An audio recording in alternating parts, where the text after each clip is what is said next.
हम लोग बहुत जल्दी खुश हो जाते हैं कि हम लोग चांद पे पहुंच गए हैं, लेकिन क्या फायदा उस चीज का जब 6 बजे के बाद हम लोग अपने घरों से लड़कियों को ही बाहर नहीं भेज सकते। भले ही लड़की प्लेन चलाती हो और फाइटर जेट तक क्यों ना चलाती हो, लेकिन शादी वाले दिन उसको धीरे धीरे चल के स्टेज तक जाना होगा, और वो भी 4 लोग पकड़ के ले जाएंगे उसको। वहीं लड़का एकदम फ्री रहता है, उसको एक दिन का नकली राजा बना देंगे उस दिन।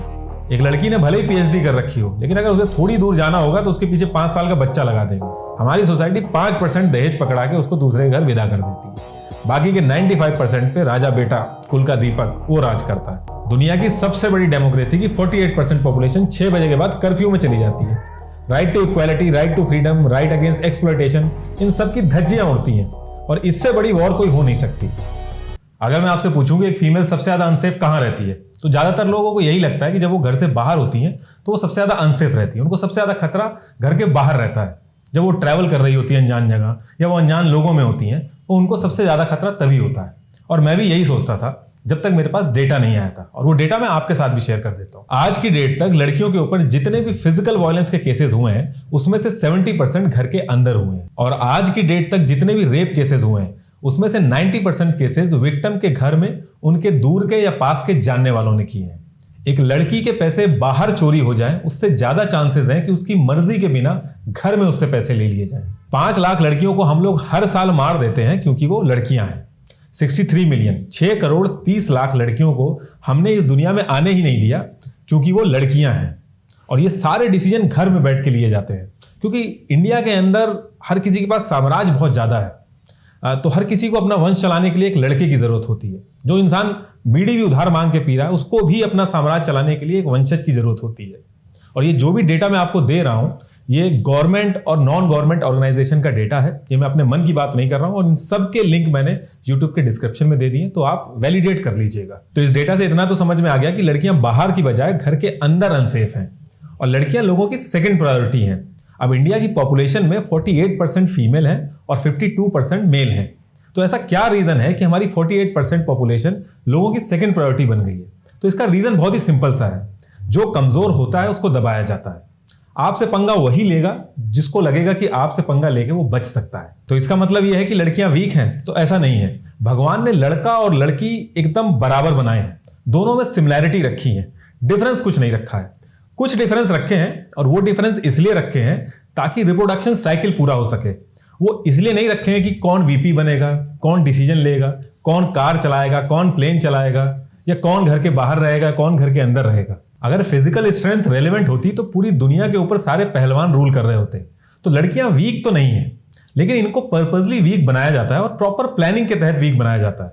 और इसकी ट्रेनिंग बचपन से ही स्टार्ट हो जाती है। जैसे ही बच्चा होता है, अगर लड़की होती है तो बारबी डॉल, घर घर सारे केयरिंग और कोऑपरेटिव गेम दिए जाते हैं, और लड़का होता है तो उसे गन पकड़ा दी जाती है। कार रेसिंग, सुपरमैन, सारे अग्रेसिव और कॉम्पिटिटिव गेम दिए जाते हैं। ये बच्चों की चॉइस नहीं होती है, ये उनकी चॉइस बनाई जाती है। लड़कियों की तरह भाग रहा है, लड़कियों की तरह कपड़े पहने हुए हैं, लड़कियों की तरह रो रहा है। माँ बाप ये सारी चीजें लड़के को जब बोल रहे होते हैं, तो वहीं बगल में उसकी बहन भी ये सारी चीजें सुन रही होती है। तो वो क्या सोचेगी कि लड़कियों की तरह भागना यानी कि बहुत बेकार भागना होता है।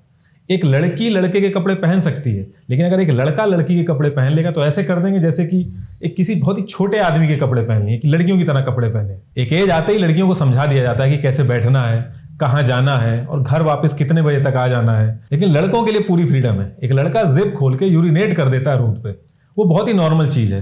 लेकिन उसी रोड पे अगर एक लड़की स्कर्ट पहन के चली जाएगी तो वो बहुत एबनॉर्मल है। अगर आप देखें तो दोनों में से क्या ज्यादा एबनॉर्मल है? एक लड़की ने भले ही पीएचडी कर रखी हो, लेकिन अगर उसे थोड़ी दूर जाना होगा तो उसके पीछे 5 साल का बच्चा लगा देंगे। एक्चुअल में अगर उस लड़की के ऊपर कोई थ्रेट हो भी जाए तो 5 साल का बच्चा उसको कुछ कर नहीं सकता, बचा नहीं सकता है, लेकिन उसके बाद भी उसके पीछे 5 साल का बच्चा लगा देंगे।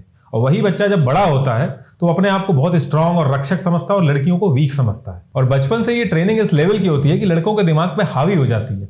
वो दुनिया में किसी से भी हार जाएंगे, लेकिन लड़की से हारना बर्दाश्त नहीं कर सकते। एक लड़का सबसे ज्यादा वल्नरेबल होता है जब उसको कोई लड़की रिजेक्ट करके जाती है।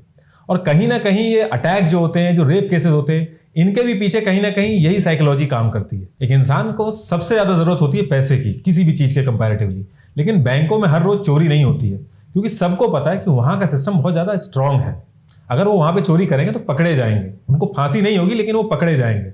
लेकिन रेप केस आए दिन होते रहते हैं, क्योंकि क्रिमिनल को ऐसा लगता है कि उसका विक्टिम बहुत वीक है और यहां पे अगर वो क्राइम करेगा तो बच के निकल सकता है। डोमेस्टिक वायलेंस के पीछे भी यही सेम साइकोलॉजी काम करती है। जितने भी सोशल इंस्टीट्यूट होते हैं वो मेक श्योर करते हैं कि शादी से पहले ही किसी न किसी रस्मों रिवाज से ये चीज दिमाग में बैठ जाए कि लड़की लड़के से वीक होती है।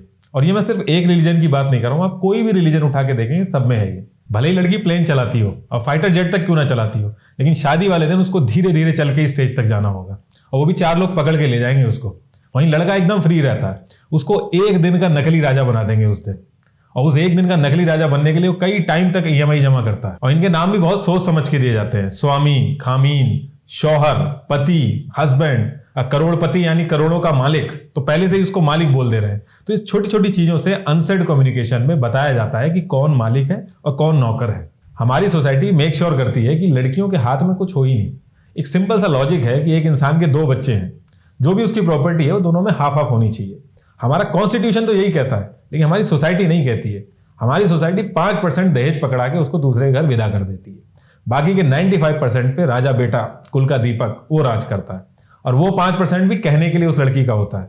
अगर वो उस पैसे से कोई ट्रैवल करना चाहे या कोई कोर्स करना चाहे या कोई कार खरीदना चाहे तो कर नहीं सकती है। वो एक्चुअल में पैसा तो उसी का है, लेकिन उस पैसे का करना क्या है वो हम बताएंगे। और रही बात एजुकेशन की, तो पहली चीज तो अगर माँ बाप के पास एक को पढ़ाने का पैसा है तो वो लड़के को ही पढ़ाएंगे, भले ही लड़की कितनी भी टैलेंटेड हो। और इन केस लड़की को पढ़ा भी दिया तो उनको भ्रम हो जाता है कि हमने तो लड़की की एजुकेशन करा दी है, वो कहीं भी मात नहीं खाएगी। और जब उसके हाथ में ही कुछ नहीं है तो चाहे आप कितनी भी एजुकेशन करा लीजिए वो तो मात ही खाएगी। मायके में उन्हें पराये घर जाना है और ससुराल में तो वो पराये घर से आई है, तो उनका एक्चुअल घर कौन सा होता है ये तो आज भी एक रहस्य है।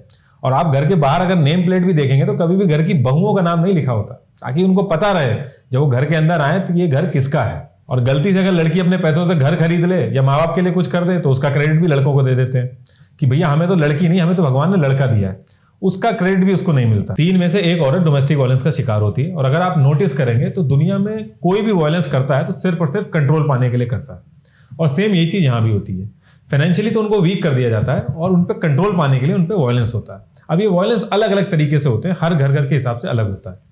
कहीं पे फिजिकल वायलेंस होता है, कहीं पे फाइनेंशियल वायलेंस होता है, कहीं पे मेंटली हरास किया जाता है, तो हर घर के हिसाब से अलग होता है। लेकिन ये बहुत ही स्ट्रक्चर्ड वे में किया जाता है। डोमेस्टिक वायलेंस एक साइकिल की तरह काम करता है। कुछ महीने नॉर्मल लाइफ चलेगी, फिर डोमेस्टिक वायलेंस होगा, फिर मैनिपुलेशन होगा, फिर कुछ महीने नॉर्मल लाइफ चलेगी, फिर डोमेस्टिक वायलेंस होगा और फिर मैनिपुलेशन होगा। और इस मैनिपुलेशन में आपको समझाया जाएगा कि कई बार में तो ये बोला जाएगा कि आपकी भलाई के लिए किया जा रहा है। और कुछ लोग मेल एग्रेशन भी इसके पीछे रीजन बताएंगे आपको, जबकि मेल एग्रेशन नाम की कोई चीज नहीं होती। महात्मा गांधी, डॉक्टर भीमराव अंबेडकर, स्वामी विवेकानंद, इनसे बड़ा कोई मर्द नहीं था, लेकिन इन्होंने अपनी लाइफ में कभी भी एग्रेशन नहीं दिखाया। और मेल एग्रेशन अगर एग्जिस्ट करता भी तो हर जगह सेम रहता। एक आदमी फीमेल बॉस से गाली खाता है, वहां हाथ नहीं उठाता। फीमेल कलीग्स होती हैं, उन पे हाथ नहीं उठाता। रास्ते में इतनी फीमेल मिलेंगी, उनसे कभी हाथ नहीं उठाएगा।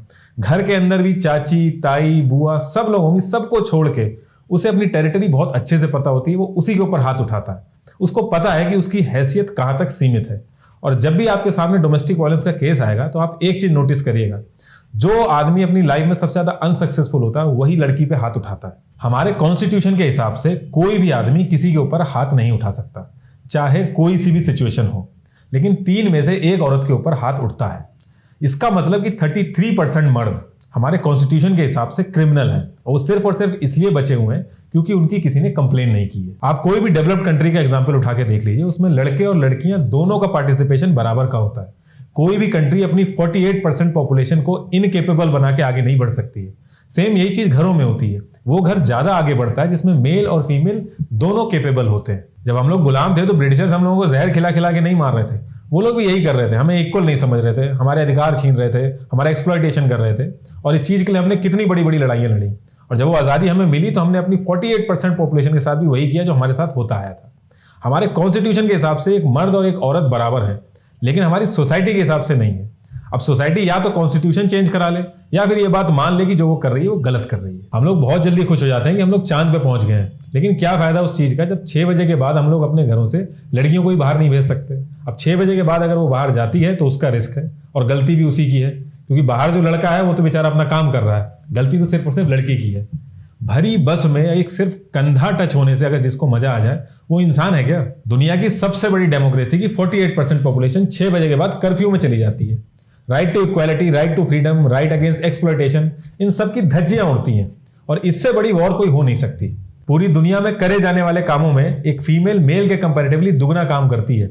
उसके बाद भी 99% जजेस मेल हैं, 90% सैलरी लड़के उठाते हैं, पार्लियामेंट में 80% सीटों पे मेल बैठे हैं, पूरी दुनिया में 80% प्रॉपर्टी पे लड़के ओनर हैं। ये सारी चीजें सुनने के बाद आपको लग रहा होगा कि इन सब चीजों के पीछे लड़के जिम्मेदार हैं।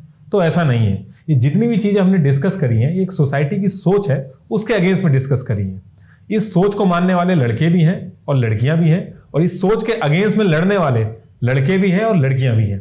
और रही बात फेक फेमिनिज्म और जो लड़कों का एक्सप्लॉयटेशन होता है, उसकी भी एग्जिस्टेंस है। अगर आप बोलेंगे तो उस पर भी डिस्कस कर लेंगे। लेकिन आज जो हम ये सब चीजें डिस्कस कर रहे हैं, ये वुमेन राइट के इशू नहीं है, ये ह्यूमन राइट के इशू है।